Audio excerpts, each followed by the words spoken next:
किसी भी पारिस्थितिक तंत्र में क्या होता है, कोई भी जीवधारी क्या है, किसी भी पारिस्थितिक तंत्र में कोई भी जीवधारी किसी भी जीवधारी को खाता है और किसी अन्य दूसरे जीवधारी के द्वारा खा लिया जाता है। तो इस तरह से जो लेवल बनता है, कौन लेवल भाई, पोषी स्तर, है ना। तो यहाँ पर जो है एक चेन लाइक स्ट्रक्चर्स बनता है, सभी जीवधारी आपस में एक दूसरे से जुड़े हुए होते हैं। किस लेवल पर, पोषी स्तर पर।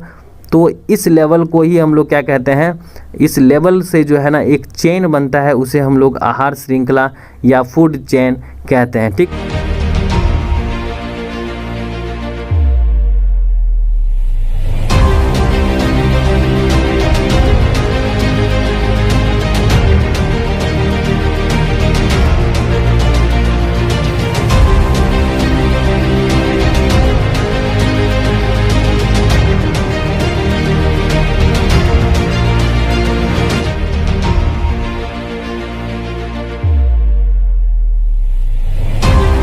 पारिस्थितिक तंत्र यानी इकोसिस्टम किसी स्थान पर पाए जाने वाले किसी जीव समुदाय का उनके पर्यावरण या वातावरण से अन्य जैविक संबंध से परस्पर संबंध होता है। इसी पारस्परिक संबंध को हम लोग इकोसिस्टम या पारिस्थितिक तंत्र कहते हैं। यानी कि कोई भी जीवधारी जो है जिस परिवेश में रहता है उनके चारों तरफ का जो क्या होता है, अजैव अवयव होता है, यानी कि उसका सराउंडिंग होता है, उनके पर्यावरण के साथ जो संबंध होता है, उसी संबंध को हम लोग क्या कहते हैं, पारिस्थितिक तंत्र कहते हैं, इकोसिस्टम कहते हैं। अगर इकोसिस्टम की बात करी जाए तो इकोसिस्टम्स को हम लोग जीव मंडल यानी बायोस्फीयर्स का क्या कहते हैं, संरचनात्मक तथा क्रियात्मक इकाई कहते हैं। यानी कि छोटे छोटे इकोसिस्टम से जो है यह हम लोगों का जैव मंडल बना होता है। यानी कि पारिस्थितिक तंत्र यानी ecosystems is also known as the structural and functional unit of nature. प्रकृति की संरचनात्मक एवं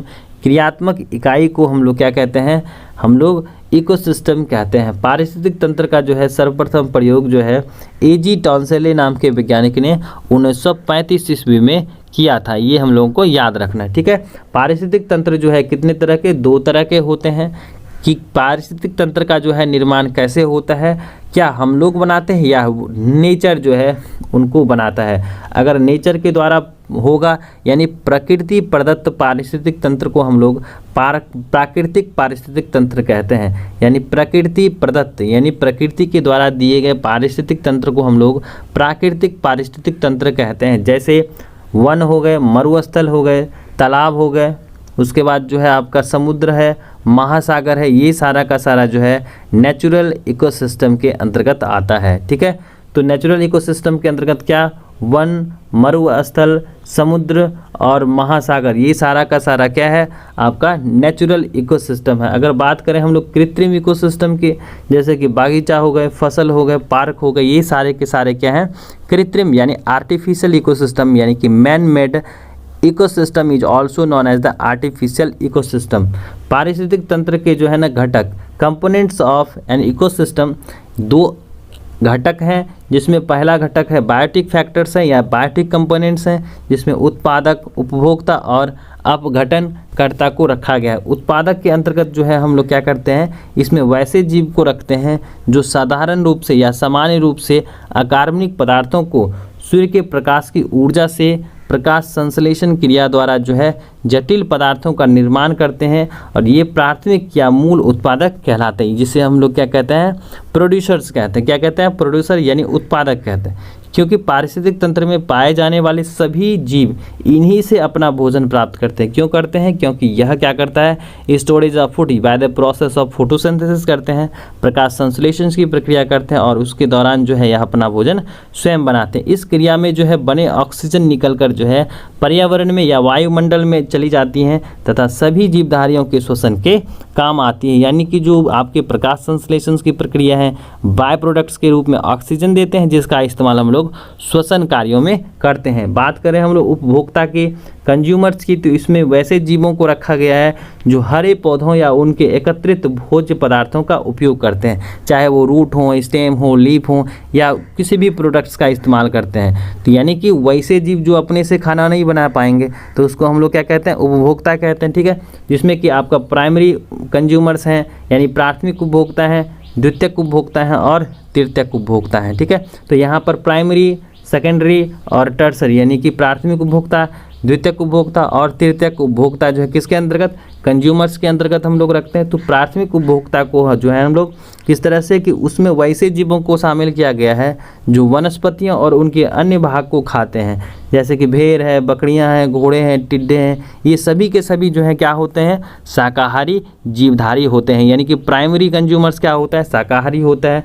अगर हम लोग द्वितीयक कंज्यूमर्स की बात करें, सेकेंडरी कंज्यूमर्स की, तो इसमें वैसे जीवों को रखा गया है जो शाकाहारी जंतु यानी प्राथमिक उपभोक्ताओं को अपने भोजन के रूप में ग्रहण करते हैं, जैसे कि लोमड़ी हो गया, भेड़िया हो गया, ये सारा का सारा क्या है, सेकेंडरी कंज्यूमर्स के अंतर्गत रखा गया है। तृतीयक उपभोक्ता की बात करें, टर्सरी कंज्यूमर्स की बात करें, तो इसमें वैसे जीवों को शामिल किया गया है जो द्वितीयक वर्ग के उपभोक्ताओं मांसाहारी को खाते हैं। इस वर्ग को जो है सर्वश्रेष्ठ उपभोक्ता भी कहते हैं, यानी कि टॉप कार्निवोरस या टॉप कंज्यूमर्स कहते हैं, जैसे कि सांप हो गए, शेर हो गए, बाघ हो गया, चीता हो गया। तो इस लेवल पर उसको कोई क्षति पहुंचाने वाला नहीं होता है। बात करें हम लोग अपघटक की यानी कि डीकम्पोजर्स की, तो इस वर्ग में जो है मुख्य रूप से जीवाणुओं, कवकों, कुछ इंसेक्ट्स को रखा गया है जो मरे हुए उत्पादकों और उपभोक्ताओं को सराकर जो है साधारण भौतिक तत्वों में बदल देते हैं, यानी कॉम्प्लेक्स टू सिंपल कर देते हैं, फिर जो है पर्यावरण में उसे मिला देते हैं, जिन्हें पुनः हरे पौधे अवशोषित करके सूर्य के प्रकाश में भोजन के रूप में परिवर्तित कर देते हैं। यानी कि डीकम्पोजर्स का जो है बहुत बड़ा रोल है हमारे प्रकृति में, क्योंकि यही क्या करते हैं, जटिल जीवों को जो है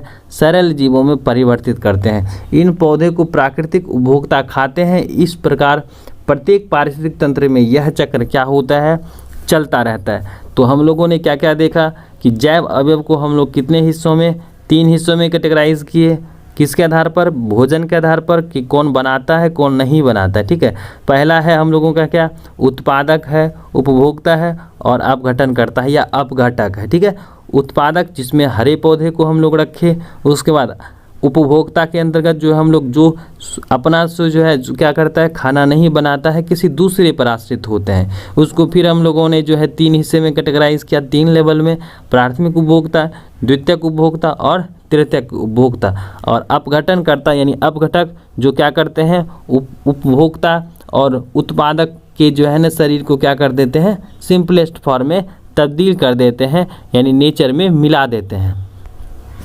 बात करें हम लोग अजैव घटक की, अजैव अवयव की, तो एबायोटिक फैक्टर्स जो हैं पारिस्थितिक तंत्र में जो हैं, जैसे कि आपके जो है 3 वर्ग में हम लोग इसको रखते हैं। अकार्बनिक तत्व जैसे ऑक्सीजन हो गए, नाइट्रोजन हो गए, हाइड्रोजन, फास्फोरस, कैल्शियम, ये सारे के सारे क्या हैं, एबायोटिक फैक्टर्स हैं।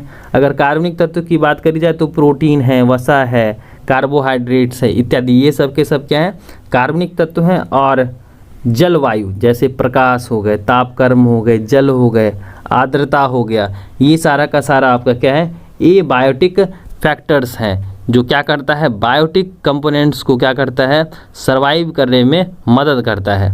बात करें हम लोग प्रसिद्ध पारिस्थितिक वैज्ञानिक ऑडम के अनुसार जो है प्रत्येक पारितंत्र कार्यात्मक दृष्टि से 2 प्रकार या 2 घटकों से बना होता है। पहला जो है वह है स्वपोषी घटक, ऑटोट्रॉपिक कंपोनेंट्स। इसके अंतर्गत जो है पारितंत्र के वे घटक आते हैं जो स्वयं भोजन बनाते हैं।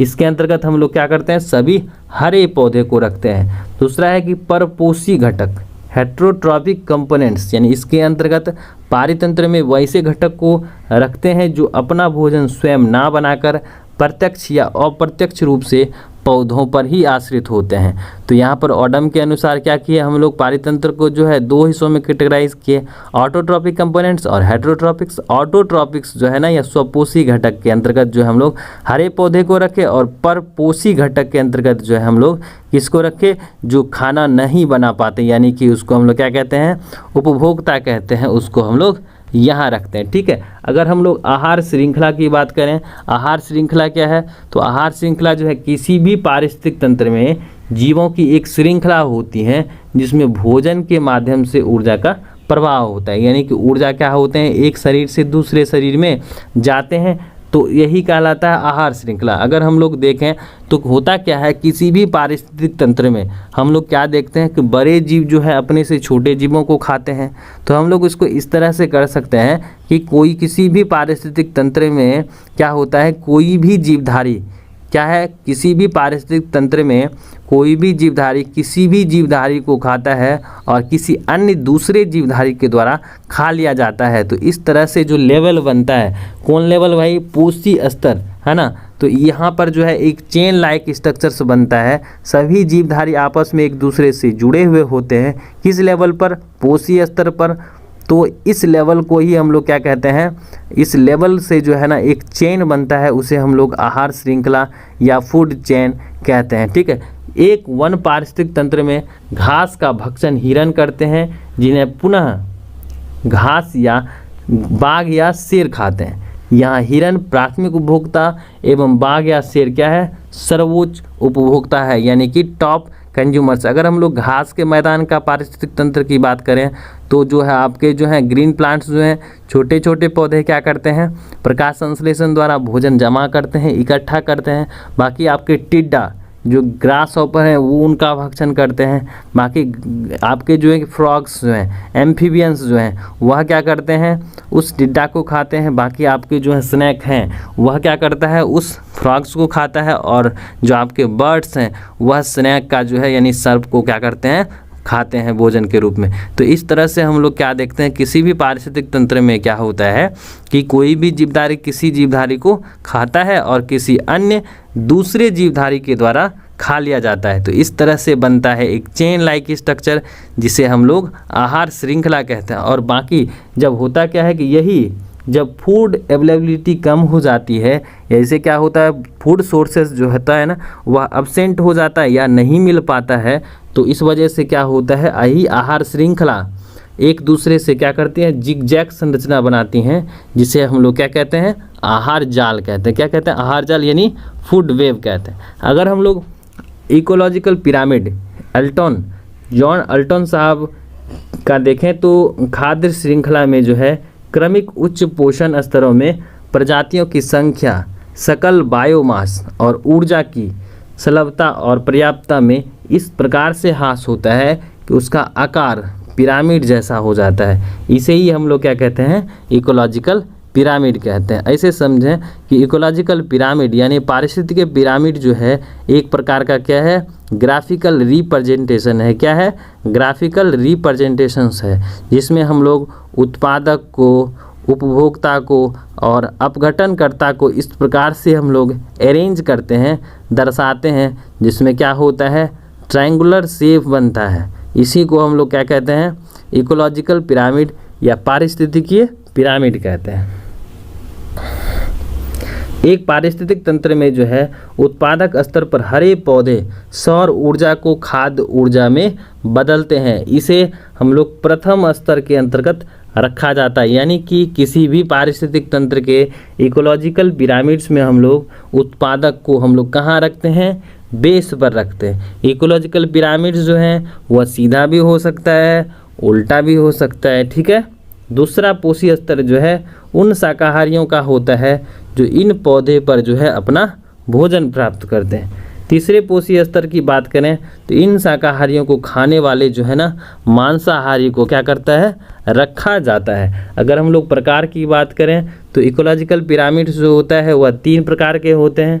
नंबर ऑफ पिरामिड होता है यानी कि संख्या के आधार पर, बायोमास के आधार पर यानी कि पिरामिड ऑफ बायोमास, और ऊर्जा के आधार पर यानी पिरामिड ऑफ एनर्जी। तो इस कंडीशंस में संख्या के आधार पर जो है हम लोग देखें तो संख्या के आधार पर जो है इकोलॉजिकल पिरामिड्स क्या होता है, सीधा भी होता है यानी अपराइट होता है, दूसरा इन्वर्टेड, दोनों होता है, ठीक है। संख्या के आधार पर अगर हम लोग देखें तो अपवर्ड्स यानी और उल्टा इन्वर्टेड दोनों होता है। जैसे घास के मैदान में जो है पारिस्थितिक तंत्र का जो है संख्या के आधार पर इकोलॉजिकल पिरामिड्स क्या होता है, सीधा होता है, क्योंकि पोषण स्तर में सबसे निचले स्तर पर घासों की संख्या की बहुलकता क्या होती हैं, ज़्यादा होती हैं। उन पर निर्भर शाकाहारियों और इन शाकाहारियों पर निर्भर मांसाहारियों की संख्या क्रमशः जो है ना कम होती चली जाती है। इसके विपरीत वृक्ष बाहुल्य पारिस्थितिक तंत्र और अपरद पारिस्थितिक तंत्र का जो है इकोलॉजिकल पिरामिड्स जो होता है ना, उल्टा होता है, क्योंकि उत्पादक स्तर पर वृक्षों की संख्या कम होने के बावजूद अपने आवास और भोजन के लिए उन पर निर्भर पशु पक्षियों की संख्या जो है क्या होती है, अधिक होती है। तो इस संख्या के आधार पर हम लोगों को याद रखना है, क्या याद रखना है कि घास के मैदान का जो है पारिस्थितिक तंत्र क्या होता है, सीधा होता है। कैसे होता है कि घास के मैदानों में जो है ना क्या होता है, उत्पादकों की संख्या क्या होती है, ज़्यादा होती है, उस पर वहाँ रहने वाले कंज्यूमर्स की संख्या कम और टॉप कंज्यूमर्स की संख्या जो होती है उससे भी कम होती है। लेकिन अगर हम लोग क्या करें, वृक्ष के पारिस्थितिक तंत्र का देखें तो एक वृक्ष पर जो है क्या होते हैं, बहुत सारे बर्ड्स होते हैं और उस बर्ड्स के शरीर में बहुत सारे क्या होते हैं, पैरासाइट्स होते हैं। तो यहाँ पर हम लोग क्या देखते हैं कि जैसे जैसे हम लोग कंज्यूमर्स टू क्या जाते हैं, जैसे जैसे हम लोग प्रोड्यूसर टू कंज्यूमर जाते हैं, उत्पादक से उपभोक्ता की तरफ जाते हैं, क्या होता है, संख्या जो है क्या हो जाता है, बढ़ जाता है। तो इस कंडीशंस में क्या होता है, इकोलॉजिकल पिरामिड संख्या के आधार पर क्या होता है, उल्टा होता है। अगर हम लोग देखें बायोमास पिरामिड यानी कि पिरामिड ऑफ बायोमास, तो यहाँ पर सीधा भी होता है और उल्टा भी होता है। किसी चारागाह या वन पारिस्थितिक तंत्र में जैव मात्रा पिरामिड स्वाभाविक रूप से सीधा होता है, क्योंकि बढ़ते पोषण के स्तर के साथ जीवों का सकल जैव भार जो है कम होती है, अर्थात जो है आधार क्या होता है, चौड़ा होता है तथा ऊपरी भाग क्या होता है, पतला होता है। अगर हम यहाँ पर हम लोग क्या करते हैं, बायोमास में हम लोग ड्राई वेट लेते हैं, ठीक है। इन्वर्टेड बायोमास ऑफ पिरामिड्स, तालाब पारिस्थितिक तंत्र में जो है जैव भार का पिरामिड क्या होता है, उल्टा होता है, क्योंकि यहाँ पर जो है निम्न पोषीय स्तर पर उत्पादकों की संख्या तो अधिक होती है, जैसे कि शैवाल हो गया आप, लेकिन उनका भार कम होता है। लेकिन जैसे ही क्या करते हैं हम लोग वेट लेते हैं तो क्या हो जाता है, कम हो जाता है। तो दूसरे या तीसरे पोषीय स्तर के जो है जीवों की संख्या कम के बावजूद उनका क्या होता है, भार ज़्यादा होता है। जैसे कि छोटी मछलियाँ हैं उनसे बड़ी मछलियाँ, फिर जो है उनसे बड़ी मछलियाँ। तो जैसे जैसे हम लोग प्रोड्यूसर टू कंज्यूमर जा रहे हैं, वजन क्या हो रहा है, ड्राई वेट जो है वह क्या हो रहा है, धीरे धीरे बढ़ रहा है ना। तो अतः जो है किसी भी तालाब पारिस्थितिक तंत्र में जो है जैव मात्रा क्या होता है, पिरामिड जो है बायोमास वह क्या होता है, उल्टा होता है। तो याद रखना है, वन और चारागाह या घास के मैदान का इकोलॉजिकल पिरामिड किसके आधार पर, बायोमास के आधार पर सीधा होता है, लेकिन उल्टा कब होता है, जब किसी हम लोग तालाब की बात करते हैं बायोमास, तब वो क्या होता है, उल्टा होता है। आगे है ऊर्जा पिरामिड्स, एनर्जी पिरामिड्स यानी पिरामिड्स ऑफ एनर्जी। ऊर्जा पिरामिड्स जो है ना ऊष्मागतिकी के नियम का पालन करता है। इसमें एक पोषीय स्तर जो है दूसरे पोषीय स्तर पर स्थानांतरित होने वाली ऊर्जा को भी दिखाया जाता है। अतः ऊर्जा पिरामिड सदैव क्या होता है, सीधा होता है। यह एकमात्र ऐसा पिरामिड्स होता है जो हमेशा सीधा होता है, क्योंकि ऊर्जा का यानी कि फॉलो जो होता है यूनिडायरेक्शनल होता है और यह जो होता है ना एक दिशीय होता है, ठीक है। अगर हम लोग 10% लॉ देखें, 10% लॉ 1942 ईस्वी में जो है लिंडमैन साहब ने दिया था। इस नियम के अनुसार जो है क्या है कि जब हम लोग क्या करते हैं, एक पोषीय स्तर से दूसरी पोषीय स्तर की ओर बढ़ते हैं ना, तो ऊर्जा की मात्रा धीरे धीरे क्या होती चली जाती हैं, कम होती चली जाती हैं। वास्तव में एक पोषीय स्तर से दूसरे पोषीय स्तर में मात्र 10% ही ऊर्जा का स्थानांतरण होता है। इसी कारण से जो है ना ऊर्जा का प्रवाह क्या होता है, एक दिशीय होता है, यूनिडायरेक्शनल होता है।